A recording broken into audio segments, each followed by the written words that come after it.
5 of the fantasy football season, and here's a few defense DST units I have as sleepers this week. The first one, the Tennessee Titans. So the Titans, a good matchup here, and they're 1 week use only here with the matchup at the Commanders that give up the 4th most fantasy points to defenses on the season. So Carson Wentz, he got off to a good start the first 2 weeks of the season, but this Commander offensive line is in trouble. Their running game really hasn't shown anything, obviously because of the line not blocking, and obviously because Antonio Gibson and J.D. McKissick just aren't that great running backs in between the tackles. I know Robinson Jr. might come back in this ball game, but I don't expect him to get 15, 20 carries in this ball game, and being a guy that's really going to make a difference for this week at least here. Down later in the season possibly, but right here, Tennessee last week had a good showing versus Indianapolis.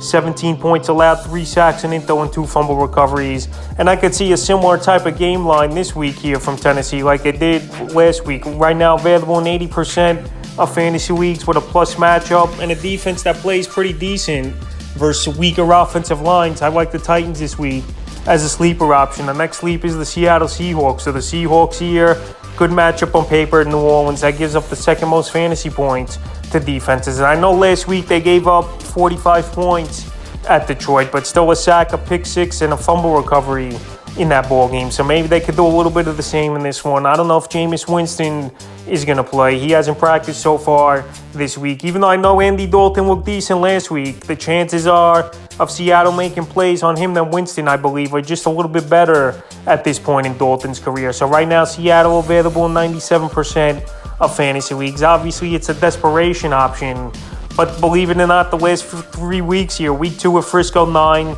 week 3 versus Atlanta 7 fantasy points, and last week, like I mentioned, giving up 45 points, but still scoring 7 fantasy points. So this week, that's why I have them as a sleeper. And the third and final defense I have as a sleeper option this week is the New York Jets. So the Jets here, the defense last week, they made the rookie Kenny Pickett not look so good in that ball game. 20 points allowed, 3 sacks, and 4 interceptions in that one. And right here, week 5, I know this Miami Dolphin offense is good, but Teddy Bridgewater could go either way for me. I have him as a sleeper quarterback, but also I could see him going the other way, where the Jets could get a few sacks on him, get a few turnovers in this ball game here. Even though the weapons are Tyreek Hill and Waddle, any quarterback should be able to perform and put up pretty decent numbers with those 2 wide receivers. But the Jets right now available in 98% of fantasy leagues, and as a real desperation play for them as well, I would give them a shot. Right here, if I had to rank which sleeper defenses, I'd rather play Titans 1, obviously, Seahawks, and then Jets